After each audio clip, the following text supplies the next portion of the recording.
In an open field, Michael stares at beautiful colors in the sky. Suddenly there's a shot and a woman screaming, only for Michael to wake up. That night Michael goes to the casino where he's been working for 3 months. By now he's learned the entire layout and the location of every camera. He's befriended all the employees by learning their preferences and their daily routines. He's also become very familiar with the regular clients. Being a good employee allows him to serve the VIP clients too, and sometimes he gets to hear confidential information. After his shift is over, Michael takes off all the prosthetics he wears on his face to protect his identity. It turns out he's a co-man and he's been working in the casino to get inside information. He's also been installing little engages in various machines and tables. After 3 months of hard work, he's finally ready to win some money.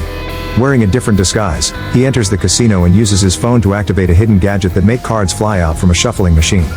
Then he goes to a table where he uses his own magnetic dice to win, since earlier he installed a button that let him change the result. Next he enters the room of a VIP client, who is sleeping because Michael put a sedative in his drink during his shift. After the mess he created with the cards, the VIP players will be moved to the private room, so Michael steals this man's gold pass and his fancy clothes. Now Michael rushes to the service elevator and puts a chip of his own in the control panel.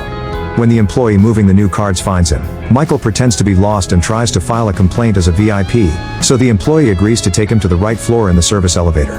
Then Michael uses his phone again to make the elevator stop and turn off the lights. While the employee tries to get help, Michael changes the box of new cards for his own box, which he hid there earlier. Eventually Michael activates everything again and finally enters the VIP room where he sits at the main table with Alex. Michael also puts on special sunglasses that let him see the numbers on the modified cards he sneaked in. When the game begins, he makes sure not to win every round to avoid suspicion and make the other players bet more. Suddenly Michael's cards change without him noticing and he bets all the money he won so far. The other players do the same and Michael feels smug, however he's shocked to see his hand actually losing because they aren't the same numbers. The third player wins all the money and quits the game to keep it. Getting suspicious, Michael follows him down the corridor and takes the suitcase with the money from him, only to find random papers in it. Suddenly the lights flicker and the guy's face changes, revealing he isn't the player and Michael followed the wrong guy. At that moment the guards arrive and capture Michael while he watches Alex escape unnoticed. Michael is then tied to a chair in a storage room and a guard punches him before the casino owner Victor asks about the money. When Michael tries to act as a VIP client, he gets punched again, so he tries to explain that a different conman took the money. Victor doesn't believe him and gives him 1 week to bring the money back, or there will be terrible consequences. Afterward Michael travels to a plain casino in the middle of nowhere, where the guards keep him at gunpoint. However they step back when their boss Leon welcomes Michael as an old friend. While they share some drinks, Michael notices a necklace with a symbol that matches Alex's tattoo. He asks about its meaning, but Leon first makes him share what happened. Then Leon explains that there are people like psychics and witches who are born with the ability to dive into their consciousness, which is like a special room where they're allowed to pull off a supernatural activity. In Alex's case, it seems he has the power to change things that other people see. Using a book with drawings representing the legend, Leon explains that everyone in the world is bound by a collective unconsciousness and all myths come from there. People who have a special power can step out of their consciousness and enter the collective one. It's similar to an alternate universe that gives you access to infinite possibilities and all of mankind's cumulative knowledge. Normal people can also enter this place but they can't get out without a special amulet that works as a compass. Michael laughs because he doesn't believe any of this and Leon gets angry, so he gives Michael the book containing the list of people with powers and tells him to find Alex alone. The next day Alex meets with Gordon and gives him the money. Then Gordon reveals he has a compass and asks Alex to teach him how to use the magic door. However Alex refuses, explaining he likes working with Gordon and wouldn't want to lose him there. Gordon will need a partner he trusts to help him navigate. Back to Michael, he asks Leon about the people on the list and Leon swears they're real because he saw their powers himself. This gives him an idea. He could get the money by hiring people with powers to beat the casino. First there's Eric, a rich kid with telekinesis who doesn't want to work. Then there's Tony, a taxi driver who can control electronic devices. Usually he only messes with small stuff, like making the meter run faster, changing the traffic lights, or activating the police car sirens. Michael visits them both and easily convinces them to join a special team to get tons of money. Next there's Kevin, a hypnotist whose parents sent to a mental institution. The doctors make lots of money with him because he programs people to cure their depression. Michael visits him at the institution and convinces him to escape with him. When a nurse sees them and tries to chase them, Eric creates a distraction by making the other patients start a protest asking for better living conditions. While the patients block the nurse's way, Tony uses his power to steal an ambulance and open the crossing gate, so the group gets to escape. The following day, they practice how to use their powers to cheat at the casino and what gestures to use to communicate silently. Eric will use his telekinesis to move the dice, and in his subconscious space he appears moving the dice manually. Kevin will hypnotize other players or the employees, and his subconscious space shows him manipulating an ice statue. Lastly, Tony will have to deal with the cameras. When he uses his power, his subconscious space appears to be a storm with the chips floating around him. They play a few games with Leon's people and at first it goes well, but soon it turns chaotic. While Kevin accidentally makes an employee blind, a client of Leon's freaks out when he loses and takes out his gun. Tony gets scared and accidentally short-circuits the camera. Michael runs to tackle the angry client and calms him down before deciding they'll need a better way to communicate. The next day Michael attends at a funeral where a bunch of sad women are harassing Veronica, begging for her help.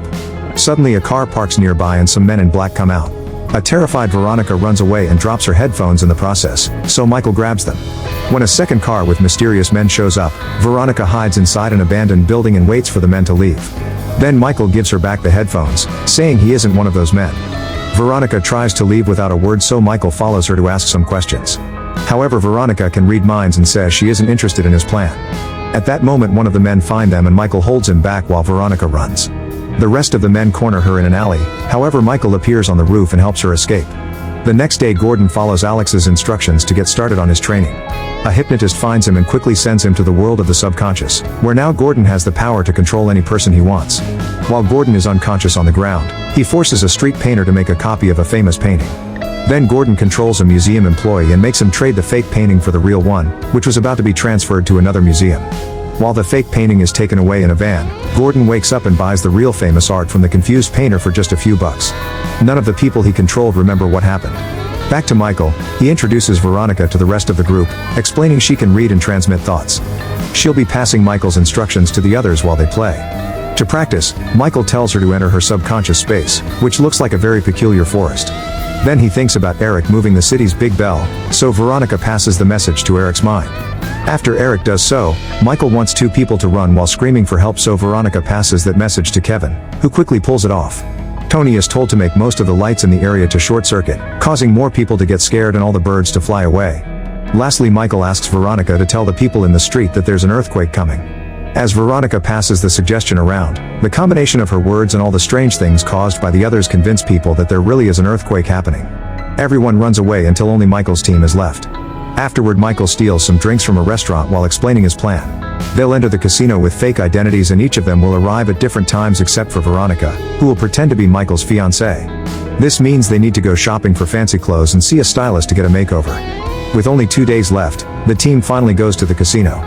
Michael plays while Veronica is the passive trophy wife, that way she can concentrate on passing the messages around. Tony takes care of the cameras while playing the slots, which he's manipulating as well. Eric is among Michael's opponents, making everyone lose on purpose so Michael can win. Once he's won enough on this table, he and Veronica move to a different one where Kevin is controlling the employee. At first the plan goes smoothly, but Eric is drinking too much and gets tired of losing, so he starts manipulating the roulette to win some money too. He also starts talking to Michael aloud instead of sending his thoughts. At the slots, Tony gets too enthusiastic and starts to control too many machines at the same time. The guards get suspicious so they drag Eric and Tony away, but when they're about to get in the elevator, the rest of the team is there. Kevin hypnotizes the guards to make them leave and the team hides inside the elevator for a talk. Michael scolds them for what they did and explains they could get killed for cheating. Afterward, the team agrees to only follow Michael's instructions and they move to the last table. Michael bets all in while Tony controls the camera, Kevin takes care of the employee, and Eric manipulates the dice. The plan goes well and Michael wins $10 million.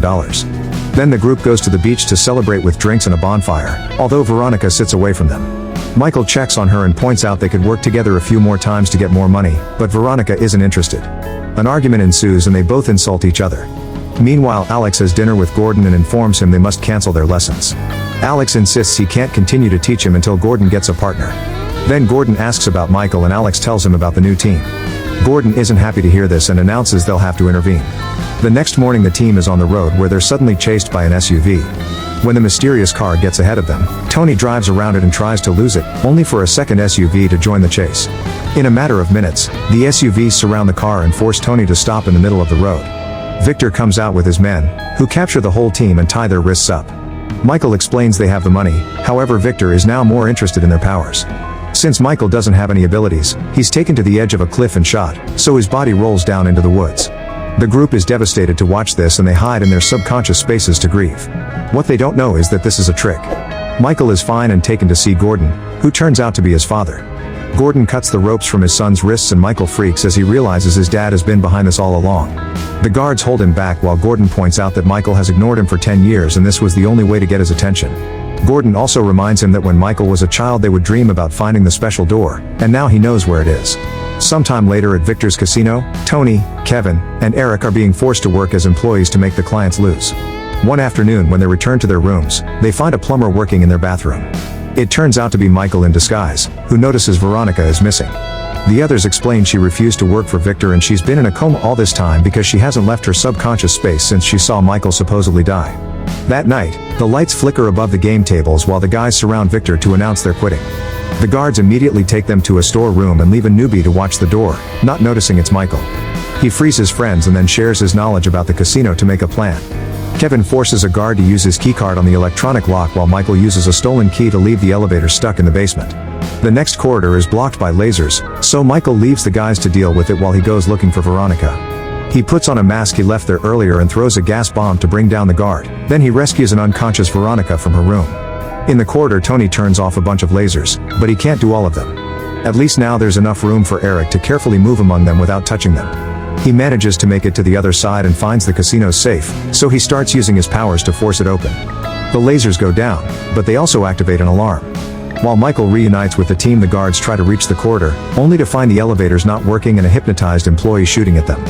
The man is brought down very quickly and the guards enter the corridor at the same time Eric finally opens the safe, so the team rushes inside and locks the door before the guards' shots can reach them. Victor tells his men to kill the team as soon as they come out. Afterward Michael announces their plan is over unless they wake Veronica up. The others try to warn him that he may die if he enters the subconscious space because he has no powers, but Michael wants to do it anyway. Kevin then hypnotizes Michael, who appears floating in a white space. Important objects from his life float around him and he hears conversations from the past, reminding him of his mother's death and all the illegal jobs he did through the years, including the time he spent in jail. Veronica's voice is heard as well, calling him selfish. A door appears and Michael crosses it, falling into a big field with multiple doors and beautiful colors in the sky. There's a storm coming so he runs to find cover behind a door. The storm quickly catches up to him and almost hits him, but he raises a hand and the storm freezes. With just a gesture, he lets it fall on the ground and cleans the field. Next Michael sits on the ground and concentrates on his memories of Veronica. Suddenly the ground starts bursting and transforming to change the field into the city. Michael takes the stairs and finds Veronica staring at the colors in the sky.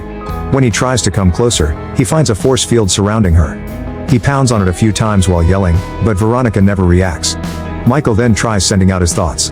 This causes the buildings to go down and he appears in barren land under the rain.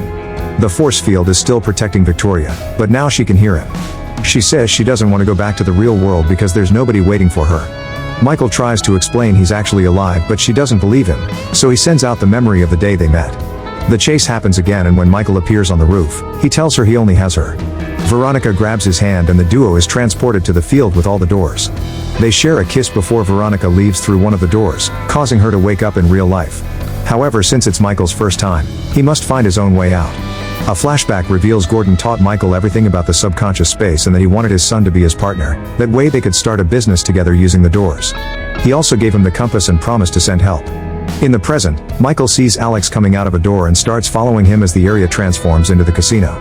Michael follows Alex out and together they watch the scene of his presumed death. Alex puts himself and Michael in the memory while explaining how to access a person's mind.